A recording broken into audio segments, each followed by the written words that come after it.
어제 하루는 어떠셨어요? 어제 하루 어떠셨어요?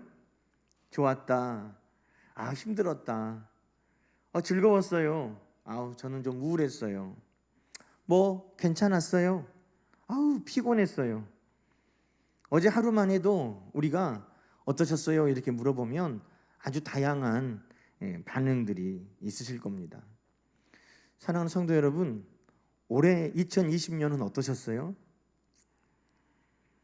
올해 2020년 마지막 주일 말씀을 준비하면서 하나님 앞에, 하나님, 올해는 이러이러한 한 해였습니다. 하나님 참 감사합니다. 이렇게 고백을 하려는데 저도 너무 막막한 거예요. 2020년을 하나님 앞에 어떻게 고백할까? 말씀을 묵상하면서 저 자신부터도 여러 가지 막 마음이 예, 예, 또 드는 거죠. 예전 같으면 송년 예배, 사랑하는 성도들과 함께 모여서 한 해 동안 하나님께서 베풀어 주신 은혜를 나누면서 또 축하하면서 기쁨으로 예배 드리고, 또 예배 끝나면 다 함께, 한 분도 가지 마세요, 2층으로 다 올라가 가지고 또 우리 집사님 권사님들이 준비한 맛있는 점심을 또 함께 나누면서 송년 예배를 드렸을 텐데, 이렇게 얼굴도 보지 못하고 대면 예배로 또 식사의 교제도 하지 못하고 이렇게 예배를 드리니까 너무 마음이 무거운 것입니다. 코로나로 인해서 사랑하는 성도님들 얼굴도 보지 못하고 예배를 드리는데 2020년이 어땠나 이게 돌아보니까 코로나밖에 떠오르지가 않는 것 같아요. 코로나로 시작해서 이거 코로나로 모든 2020년이 코로나인가? 여러분 올해가 어떠셨어요? 개인적으로 또 가정에 어려운 일들이 있으신 분들 2020년 아마 끔찍하다라고 하실 수도 있을 겁니다. 또 유난히 많은 성도님들이 또 수술하신 분들도 계셔서 또 그분들에게 2020년은 고통스러웠던 기억이 먼저 떠오를 수도 있을 겁니다. 코로나로 인하여서 경기가 너무 안 좋다 보니까 사업을 하고 장사를 하고 또 하시는 우리 성도님들은 너무 힘들다라고 올 한 해를 생각하실 수도 있을 겁니다. 끔찍하고 고통스럽고 힘든 한 해.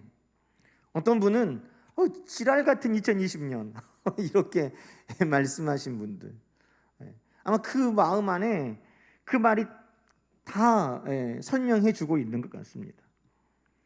그런데 여러분, 오늘 이 시편 23편을 기록한 다윗도 어느 날 그의 인생을 돌아보고 있습니다. 우리가 하루를 끝마치면서 오늘 하루가 어땠는가 돌아보는 것처럼, 한 해를 마무리하면서 올 한 해가 어땠는가 돌아보는 것처럼, 이 시편 23편은 다윗이 인생의 노년 때에 어느 날 그의 삶을 돌아보면서 기록한 시입니다. 여러분, 다윗의 인생은 어땠을까요? 여러분이 아마 다윗의 심정이 한번 돼보세요. 야, 내가 지금까지 살아온 내 삶은 어땠나? 한번 돌아볼 때 여러분, 우리는 다윗의 삶이 얼마나 파란만장했는지 너무나 잘 알고 있지 않습니까? 불행하고 암울한 일들만 보면, 힘들고 고통스럽고 그런 일들만 보면 다윗처럼 불행한 사람이 어디 있겠습니까? 부모의 관심과 사랑도 받지 못하고 그가 자라났습니다. 시편 27편에 보면 내 부모는 나를 버렸으나 여호와는 나를 영접하시리다. 여러분, 다윗의 시인데 다윗이 그렇게 썼어요. 내 부모는 나를 버렸지만 하나님은 나를 영접하셨습니다. 그러니 그가 부모님들의 관심 가운데 살지 못했던 그런 삶을 그가 살았던 것입니다.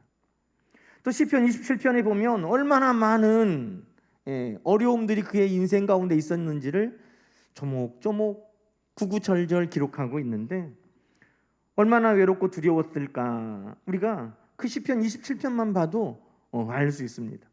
악인들, 원수들, 군대들이 다윗을 대적하고 환란이 그를 애워싸고 어려운 고난의 때들이 그의 곁에서 떠나지 아니한 날들을 다윗이 기록하고 있습니다.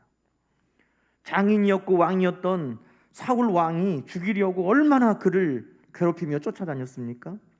사랑하는 아들 압살롬이 아버지에게 반역하고 왕이 되려고 아버지를 죽이려고 쫓았습니다.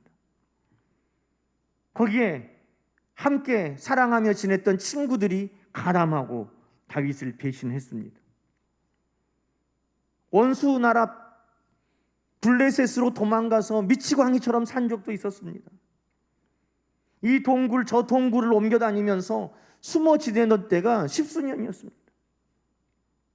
끊임없는 전쟁과 전쟁 속에 살았습니다. 사랑하는 자녀를 먼저 잃기도 했습니다. 온 나라에 전염병이 돌아서 무고한 백성들이 죽어가는 것을 애통해하며 보기도 했습니다. 여러분, 다윗이 그의 인생을 돌아보면 어떻게 고백하는 게 정상이겠습니까? 아마 너무 힘들다, 너무 괴롭다, 너무 아프다, 지긋지긋하다, 아마 이렇게 고백한다고 해도 우리는 그럴 수 있겠다, 아마 이해할 수 있는 인생입니다. 여러분, 창세기 47장에 보면 야곱의 고백이 나옵니다. 야곱,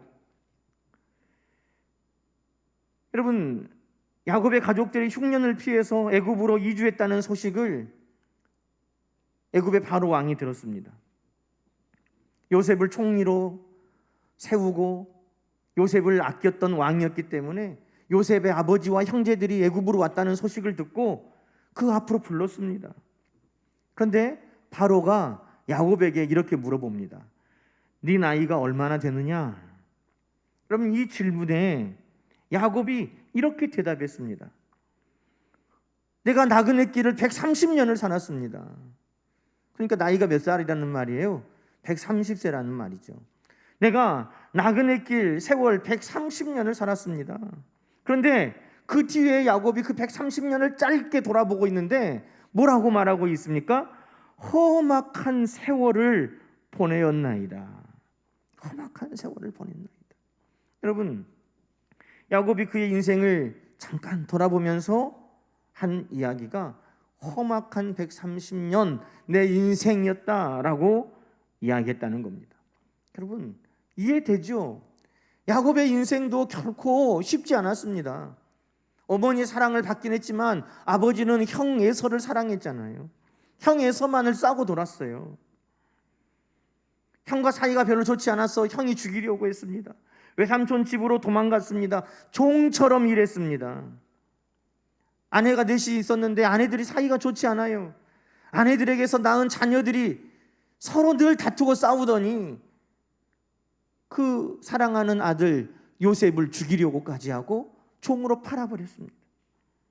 십수년을 사랑하는 아들이 죽은 줄만 알고 슬퍼하며 여겼습니다.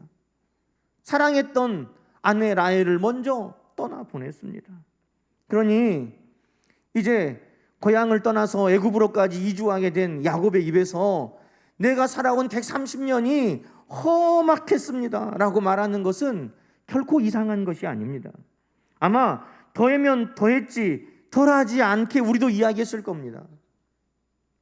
그런데 여러분, 다윗이 인생의 마지막 어느 날 그의 삶을 돌아보면서 내 인생이 어땠나 돌아볼 때 아마 다윗도 내 인생이 험악했어 라고 이야기할지라도 우리는 그래, 그 말도 맞아 라고 아마 동의할 수 있을 겁니다. 아니, 내 인생이 험악했어 정도가 아니라 하나님 나한테 어떻게 그러실 수가 있었을까? 라고 이야기해도 그래, 다윗이면 그렇게 말할 수 있겠지 라고 할 수도 있을 겁니다. 그런데 여러분, 오늘 다윗은 그의 인생을 돌아보면서 이렇게 고백하고 있습니다. 오늘 이 다윗의 고백이 2020년 한 해를 돌아보는 저를 부끄럽게 했습니다. 다윗은 오늘 뭐라고 고백합니까? 우리 1절 말씀해 보십시다. 여호와는 나의 목자시니 내게 부족함이 없으리로다. 5절 말씀은 또 이렇게 고백합니다. 내 잔이 넘치나이다. 6절 말씀은 또 이렇게 고백합니다. 내 평생에 선하심과 인자하심이 반드시 나를 따르리니 내가 여호와의 집에 영원히 살리로다. 여러분, 다윗은 그의 인생을 돌아보면서 물론 힘들고 어렵고 고통스럽고 험악한 세월이 있었지만 하나님으로 인하여 나는 부족함이 없었고 내 잔이 넘치며 하나님은 평생 나에게 선하심과 인자하심으로 나를 따르도록 이끌어 주셨다고 다윗은 그렇게 고백하고 있습니다. 여러분, 이럴 때도 있고 저럴 때도 있다라고 말할 수도 있는데 다윗은 6절 말씀에 내 평생에라고 말하고 있습니다. 내 온 삶을 통해서 하나님은 선하셨고 인자하셨습니다. 굳은 날도 하나님의 선하심과 인자하심에 이끄시는 날이었다는 것입니다.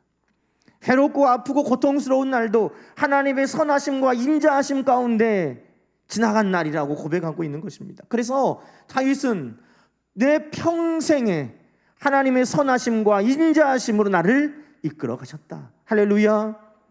여러분, 오늘 우리의 고백도 이와 같기를 주님의 이름으로 축원합니다.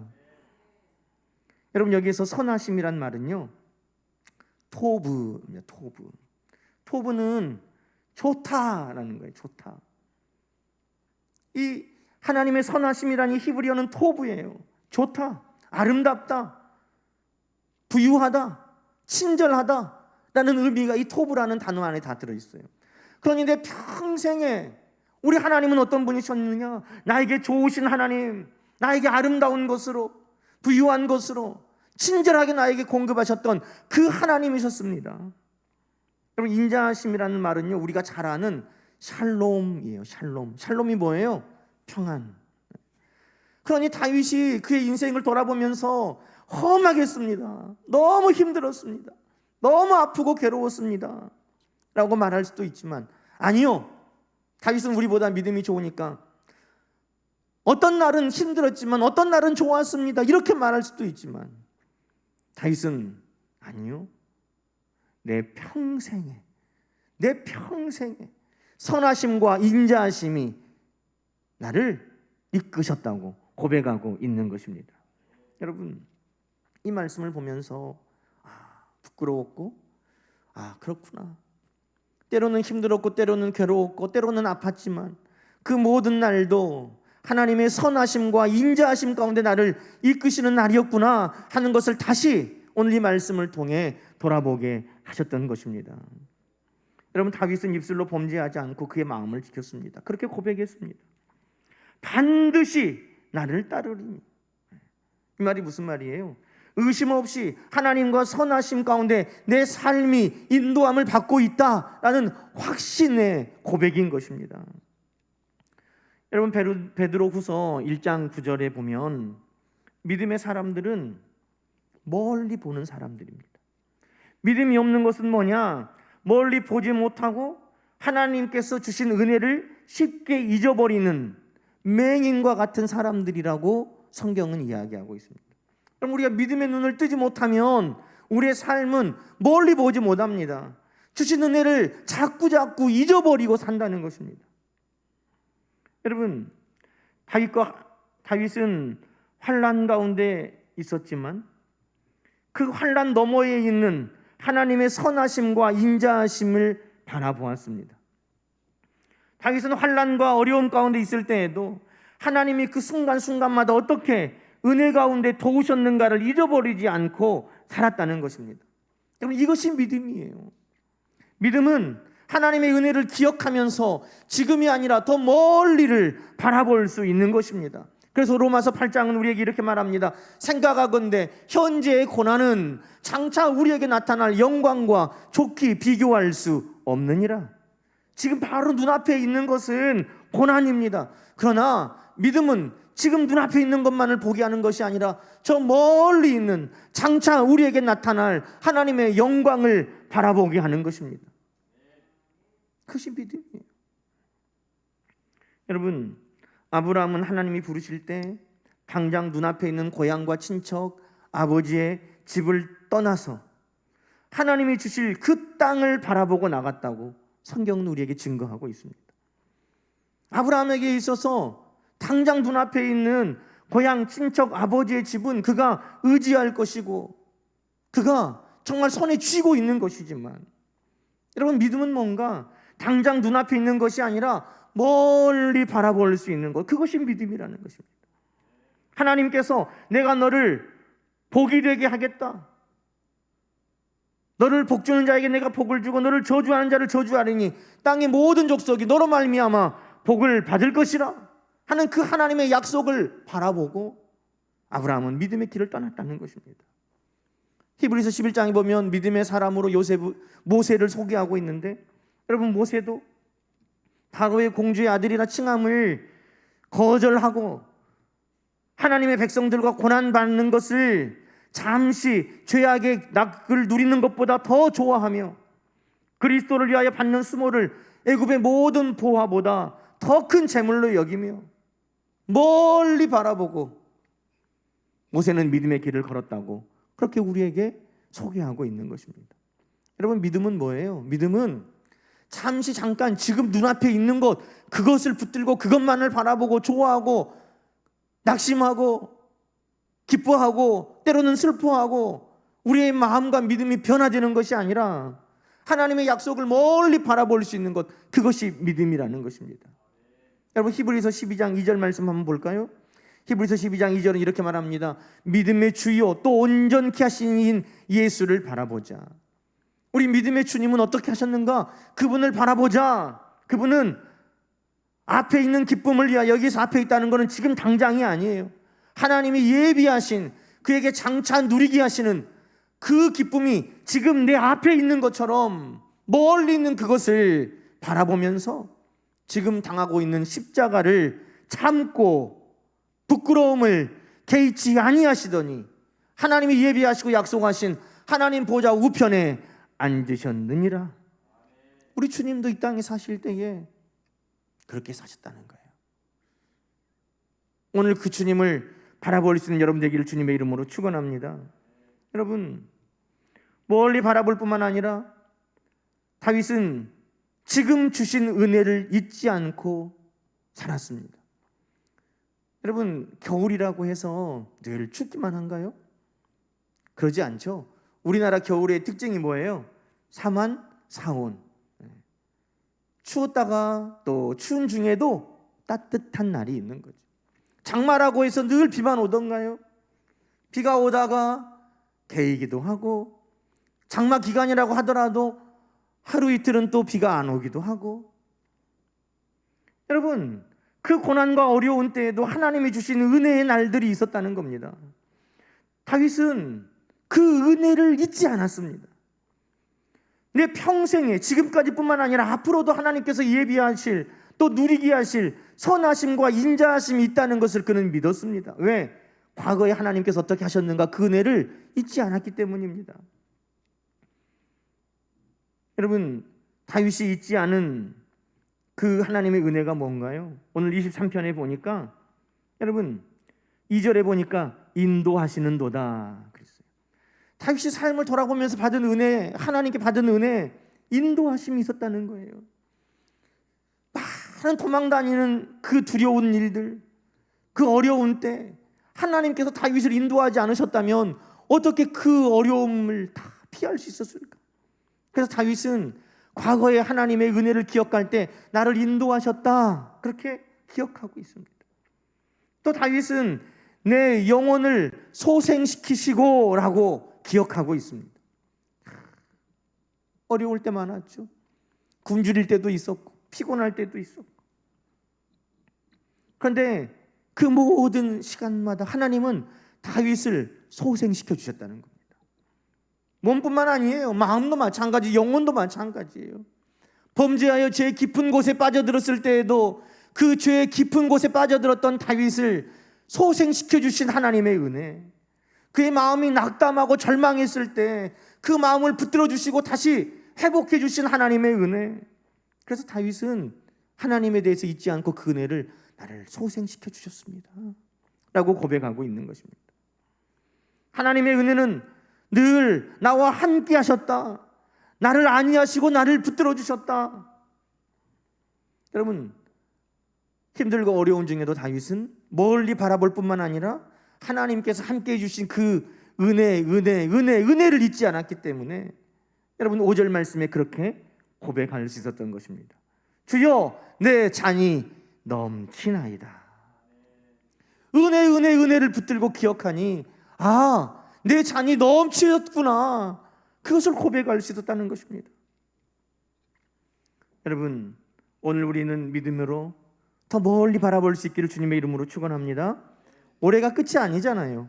우리 인생의 올해가 끝이 아니에요. 더 멀리 바라볼 수 있기를 소망합니다. 힘들고 어려운 중에도 하나님의 은혜가 있었습니다.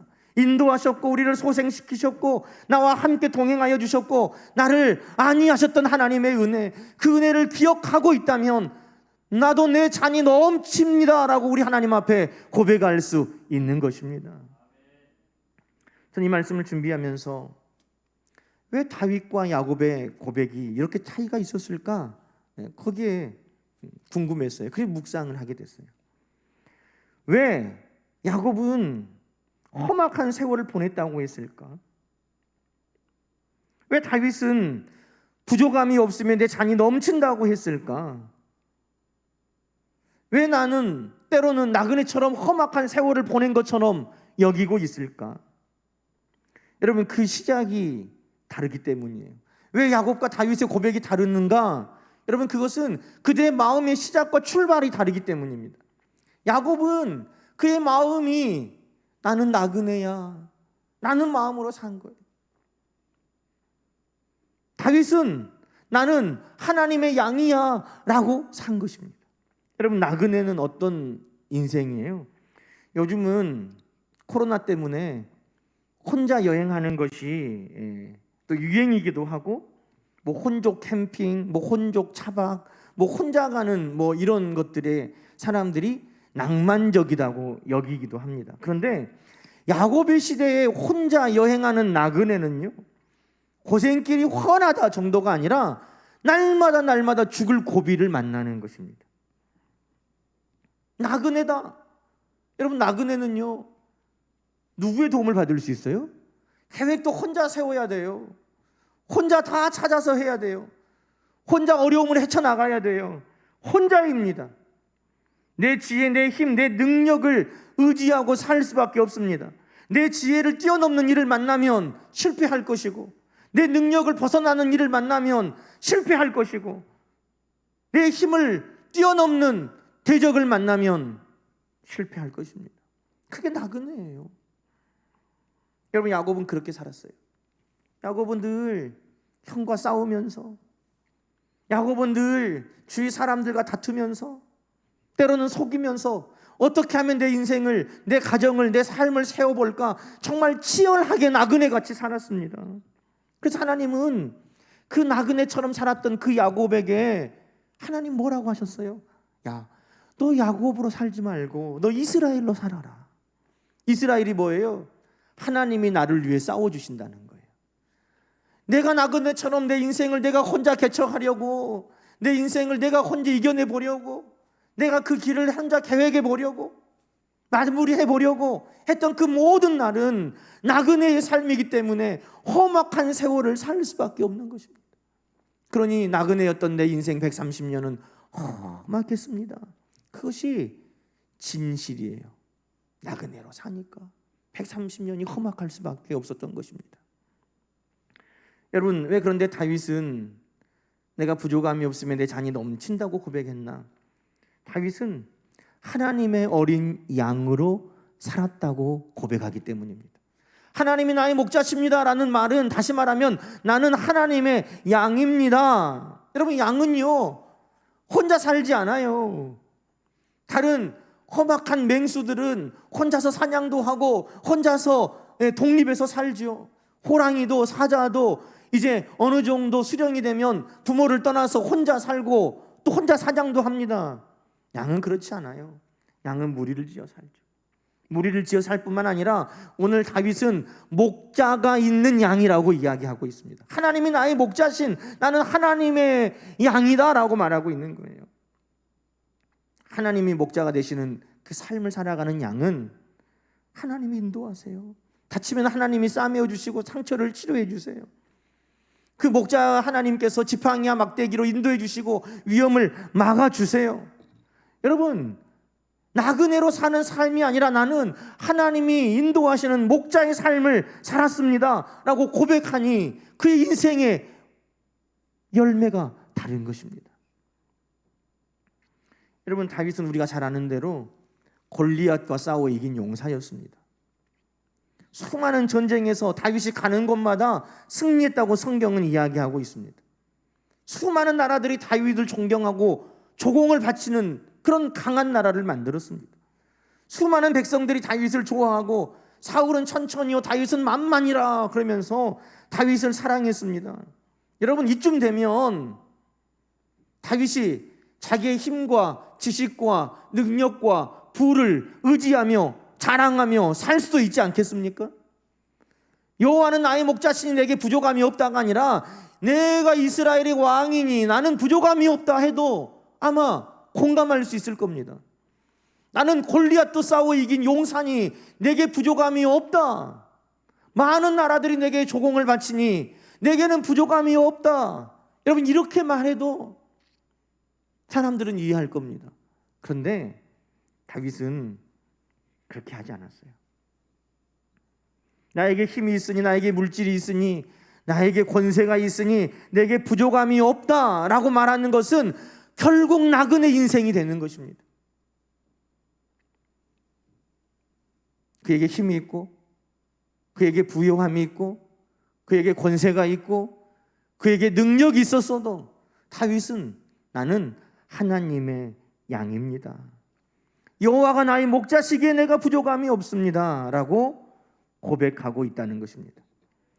사랑하는 여러분, 우리는 끊임없이 내 인생을 내가 이끌어가고 내가 만들고 내가 결과를 얻어내려고 그렇게 하고 있다면 아무리 힘이 있고 아무리 권세가 있고 아무리 지혜가 있고 아무리 물질이 있어도 그 인생은 결국 나그네길이 험악한 세월이라고 고백할 수밖에 없을 것입니다. 그러나 하나님이 나의 목자시고 나는 하나님을 따라가는 양입니다 라고 말한다면 약하고 연약하고 지혜가 없고 힘이 없어도 하나님이 내 목자가 되시니 내 잔이 넘치나이다 우리는 고백하게 될 것입니다. 여러분은 오늘 나그네로 삽니까? 아니면 하나님의 양으로 삽니까? 오늘 우리의 고백은 여기에서 차이가 날 것입니다. 얼마나 힘든 일이 많았냐, 얼마나 힘든 일이 적었냐의 차이가 아닙니다. 얼마나 좋은 일이 많았냐, 얼마나 좋은 일이 없었냐의 차이가 아닙니다. 내가 나그네였느냐, 내가 하나님의 어린 양이었느냐에 따라서 오늘 우리의 하루는 달라질 것이고 우리의 한 해는 달라질 것이고 우리의 인생은 달라질 것입니다. 다윗은 어릴 때 목동으로 살아봤기 때문에 목자가 양들을 인도하는 심정을 잘 이해하고 있었습니다. 여러분, 목자가 양들을 데리고 가려고 하는 것은 푸른 초장과 쉴만한 물가라는 것입니다. 우리 주님께서도 요한복음 10장에 나는 선한 목자라 말씀하시면서 도둑이 오는 것은 도둑질하고 죽이고 멸망시키려는 것뿐이고 내가 온 것은 선한 목자, 내가 목자로 너희에게 온 것은 양으로 생명을 얻게 하고 더 풍성히 얻게 하려는 것이니라. 누가 우리 주님의 생명과 풍성히 얻게 하심을 누립니까? 우리 주님의 양, 내가 우리 주님의 양으로 살 때 그것을 느낀다는 것입니다. 우리는 푸른 초장과 쉴만한 물가로 우리 주님이 인도해 가시는 과정 가운데 있습니다. 그 과정 가운데 때로는 사망의 음침한 골짜기를 지날 때도 있을 것입니다.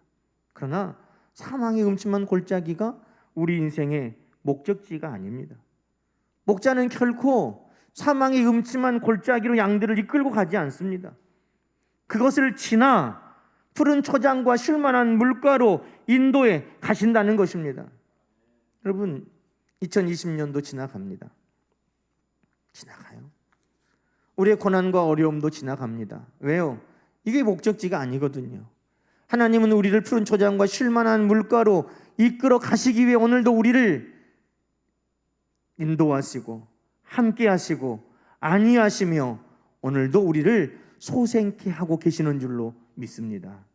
여러분, 이제 2020년을 마무리하면서 제가 다시 한번 여러분에게 물어보겠어요. 올해 2020년은 어떠셨나요? 아니, 여러분의 지금까지의 삶은 어떠셨나요? 나그네였나요? 하나님의 양이었나요? 오늘 여러분의 고백이 하나님 앞에 아름답게 드려질 수 있기를 주님의 이름으로 간절히 축원합니다. 기도하십시다. 하나님 아버지, 감사합니다. 코로나로 힘든 한 해였지만 나그네의 험악한 세월이라고 고백하지 아니하고 우리는 다윗과 같이 하나님 나의 목자셔서 내게 부족함이 없었으며 내 잔이 넘쳤나이다 고백할 수 있어서 감사합니다. 하나님, 우리 인생에 하나님의 선하심과 인자하심이 반드시 있음을 오늘도 기억하며 멀리 바라보고 하나님 주신 은혜들을 기억하며 살게 하여 주시옵시고, 오늘도 하나님의 어린 양으로 살기를 소망하고 결단하는 사랑하는 성도들이 푸른 초장과 쉴만한 물가로 인도 안 받는 놀라운 은혜를 날마다 더하여 주시옵소서. 예수님의 이름으로 간절히 기도드리옵나이다. 아멘. 우리 지금까지 지내온 것 찬송